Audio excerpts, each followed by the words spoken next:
Good morning বন্ধুরা, কেমন আছো সবাই? আশা করি সবাই খুব ভালো আছো। দুষ্টু মিষ্টি আরাধ্যার আরেকটি ভ্লগে তোমাদের সকলকে স্বাগত জানাই। দূরের বন্ধু, কাছের বন্ধু, সবার জন্য রইল অনেক অনেক অনেক ভালোবাসা। আর দেখো, এদিকে আমি কিন্তু ওষুধগুলো প্যাক করে নিয়েছি। এখানে কিন্তু আরাধ্যার পাপার ওষুধ আছে। আরাধ্যার পাপা যেহেতু কলকাতায় ডাক্তার দেখাচ্ছে, তো কলকাতায় এই ওষুধগুলো ভালো পাওয়া যাবে, তো এখান থেকেই কিন্তু বেশি করে একেবারে ওষুধ নিয়ে নিয়েছে।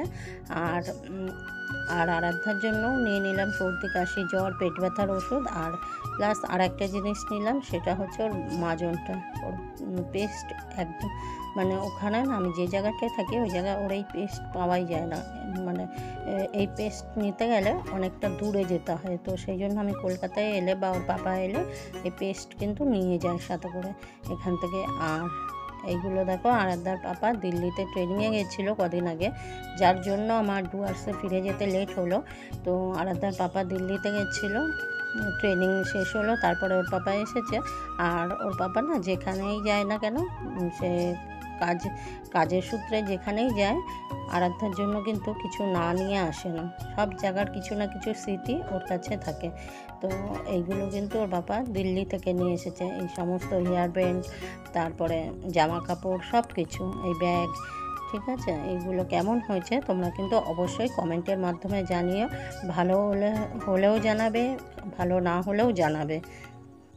তোমাদের একটা মতামত কিন্তু আমাদের কাছে অনেক বেশি গুরুত্বপূর্ণ, তো তোমরা অবশ্যই জানাবে কেমন হয়েছে। আর প্লিজ, অনেকেই কমেন্ট করে চলে যাচ্ছ, একটা লাইক করছো না কেন গো? একটা লাইক করে একটা কমেন্ট করে দিও। আর এই ওয়াটার পটটাও কিন্তু দিল্লি থেকেই ওর পাপা নিয়ে এসেছে। আর দেখো, আজকে কিন্তু একদম সিম্পল মেনু করতে বলেছিলাম মাকে। পাতলা করে মুসুরির ডাল, আলু ভাজা আর মাছ ভাজা, আর মা এক্সট্রা করেছিল মাছের ডিমের বড়া। বাবা বলেছিল মাটন নিয়ে আসবে, তো আমরা যেহেতু সারা রাত ট্রেনে থাকবো, আর ট্রেনে তো সেইভাবে ঘুমও হয় না, তো সেই কারণে কিন্তু আমরা বললাম না, এনো না, শরীর খারাপ হয়ে গেলে ট্রেনের মধ্যে তখন অসুবিধা হয়ে যাবে। তো ওই জন্য একদম প্লেন খাবার খেয়ে আমরা কিন্তু রেডি হয়ে গেছি। আর আমরা যাব ট্রেনে, অন্যবার যাই গাড়িতে শিয়ালদা অবধি, কিন্তু এবার যেহেতু আমাদের লাগেজ কম আছে, তো সেই জন্য বললাম এবার আর গাড়ি করতে হবে না, এবার আমরা লোকাল ট্রেনে করেই একদম শিয়ালদায় চলে যাব। আর ওখান থেকেই কিন্তু তারপরে আমাদের আছে ট্রেন। আর আমরা কিন্তু হাতে অনেকটা সময় নিয়েই বেরিয়ে পড়েছি। আমাদের ট্রেন রাত 8:30টায়, তো আমরা কিন্তু তার অনেক আগে বেরিয়ে পড়েছি জানো তো। আমরা প্রায় 4:30 পৌনে 5টায় বেরিয়ে গেছি,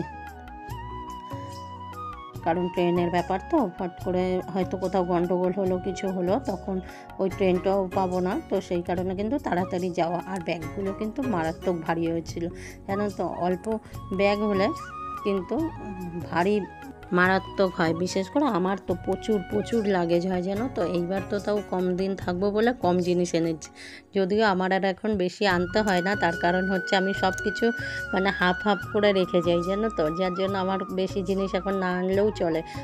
আমার মেয়ে, তোমাদের দাদা ভাইয়ের সবার জিনিস আমি কিন্তু রেখে যাই, যে এলে পরে যাতে আমাদের সমস্যায় না পড়তে হয়। তো সেই কারণে বেশি জিনিসও আমাদের ওখান থেকেও আনতে হয় না। আর ট্রেনের ব্যাপার জানো তো, শিয়ালদা থেকে দেখো যেমন তেমন শিয়ালদা থেকে ট্রেনে উঠে যাওয়া যায়, কিন্তু যখন মাল জাংশনে নামবো না, তখন ট্রেন বেশিক্ষণ দাঁড়ায় না, তো ওইটুকু 2 মিনিট দাঁড়ায়, তো 2 মিনিটের মধ্যে সব লাগেজ নিয়ে নামাটাও একটা চাপ হয়ে যায়। তো সেই কারণে কিন্তু আমরা এবার লাগেজটা খুব কম করেছি। আর আমরা এত বেশি হাসাহাসি কেন করছিলাম জানো তো, যাতে আমার মা না কান্নাকাটি করে। আমি যখনই আসি না, আমার মায়ের খুব কান্নাকাটি পড়ে যায় জানো তো। আর বিশেষ করে আমার মেয়ে তো এখন সব থেকে ছোটো মেম্বার ওই বাড়িতে। আমার দাদার ছেলে বড় হয়ে গেছে, তো ওই বাড়িতে তো আর বাচ্চা বলতে কেউ নেই না। তো ও যখন যায় না, ওর মামি কিন্তু মারাত্মক খুশি হয়, আর ও যখন চলে আসে ওর মামির কিন্তু ভীষণ মন খারাপ হয়ে যায়। তো সেই সময় কান্নাকাটি যাতে না চলে, সেই জন্য কিন্তু নিজেকে অনেক কন্ট্রোল করে রেখেছিলাম। আর যদিও বেশি দিনের জন্য নয়, 2 মাসের জন্য আমি ডুয়ার্স যাচ্ছি, আবার 2 মাস বাদে আবার কলকাতায় আসবো, তো সেই কারণে বলেছে কেউ কান্নাকাটি করার দরকার নেই, কেন আমি তো আবার 2 মাস বাদে চলেই আসবো। ঠিক আছে, তো সেই জন্য খুব একটা মানে মন খারাপ হয় না। তাও দেখো, যতই হোক 2 মাস ছিলাম, আর বড়দের উপরে যা না মায়া পড়ে, তার চেয়ে বেশি কিন্তু বাচ্চাদের উপরে মায়া পড়ে যায়, তাই না? বাচ্চাটা সারাদিন বাড়ির মধ্যে খেলাধুলো করে, কথা বলে, হ্যাঁ, সেই বাচ্চাটা যখন চলে যায় একদম বাড়িটা ফাঁকা হয়ে যায়।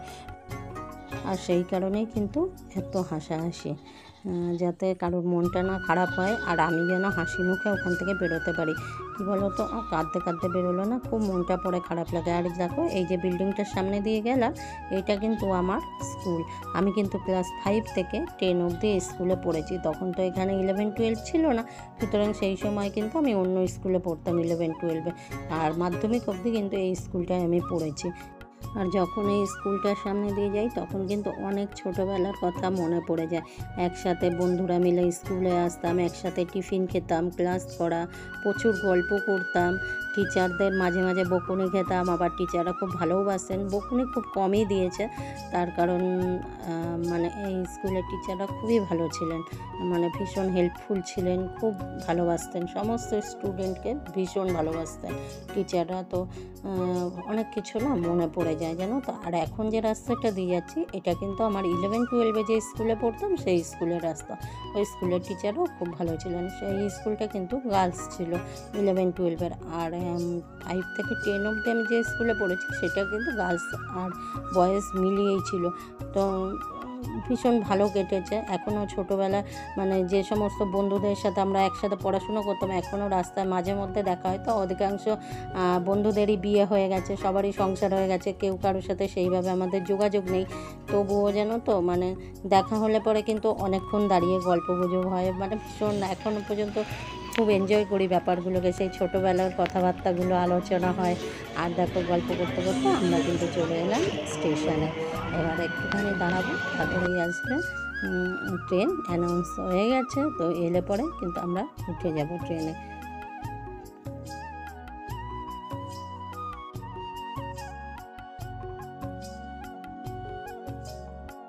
আর ছোটোবেলাতেই জানো তো যা আনন্দ ফুর্তি করার, হ্যাঁ, যেভাবে মানে ঘোরাফেরা সমস্ত কিছু না ছোটোবেলাতেই আমি মনে করি করে নেওয়া উচিত। কারণ যতটা বয়স বাড়বে আস্তে আস্তে সময়ের সাথে পরিস্থিতির সাথে নিজেকে মানিয়ে নিতে নিতে না এমন একটা পর্যায়ে এসে ঠেকে যায় যে সেই সময় আর পিছন ঘুরে তাকানোর মতো আর সুযোগ থাকে না। তো আমি মনে করি যে আমি যখন পড়াশুনো করতাম তখন আর আমার জীবনটা ছিল অন্যরকম, মানে ভীষণ ভালোভাবে বাঁচতাম। নিজের পড়াশুনো, নিজের জগৎটাই ছিল অন্যরকম। টিউশনি পড়ানো, নিজের সমস্ত কিছু নিজের মতো করে একটা রুটিন মাফিক আমি চলতাম। হ্যাঁ, কিন্তু যত আস্তে আস্তে বড় হয়েছে নানান রকম বাধার মুখোমুখি হতে হয়েছে, আবার সেগুলো কাটিয়েও উঠতে পেরেছি। তো সেই সব দিক থেকে আমি মনে করি ছোটোবেলাটাই না খুব ভালোভাবে উপভোগ করে নেওয়া দরকার। না হলে হয়তো বড় হওয়ার পরে আস্তে আস্তে নানান রকম বাধার মুখোমুখি হতে হতে না এমন একটা জীবনের পর্যায়ে এসে পৌঁছাতে হয় যে সেই সময় আর কোথাও ঘুরে তাকানোর মতো সময় থাকে না। আর দেখো আমরা কিন্তু চলে এসেছি শিয়ালদা প্ল্যাটফর্মে। এখান থেকে নেব 2টো লিমকা, তো আর একটা স্প্রাইট।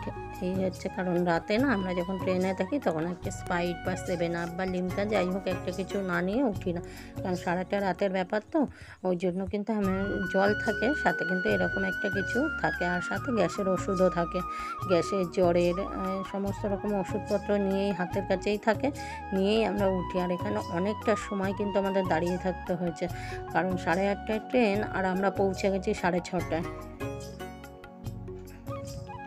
তো বন্ধুরা প্লিজ কেউ ভিডিওটাকে স্কিপ করে দেখো না, আর অ্যাডটাকে তো একদমই স্কিপ করো না। আর যদি ভিডিওটার কোনো অংশে ভালো লেগে থাকে তাহলে ছোট্ট করে একটা লাইক, কষ্ট করে একটা কমেন্ট আর শেয়ার আর সাবস্ক্রাইব করে দিয়ে আমার পাশে থেকে যেও। আর আমার যে সকল বন্ধুরা ফেসবুক পেজ থেকে ভিডিওটা দেখছো তারা কিন্তু অবশ্যই পেজটাকে ভালোবেসে ফলো করে দিয়ে আমার পাশে থেকে যেও। আর এই দেখো এইটা কিন্তু আগে শিয়ালদা প্ল্যাটফর্ম কেমন ছিল তো সেইটাই কিন্তু এখানে দেখাচ্ছে। দেখো কি ভালো লাগছিল জানো এগুলো দেখতে, একদম সেই আগেকার দিনে সেই পুরনো দিনের শিয়ালদা প্ল্যাটফর্ম, রাস্তাঘাট কীরকম ছিল সমস্ত কিন্তু ছবিগুলো এখানে দেওয়া রয়েছে। খুব ভালো লাগছিল দেখতে, যতদূর পেরেছি আমি কিন্তু ক্যামেরায় ক্যাপচার করেছি আর তোমাদের সাথে সেটাই শেয়ার করলাম।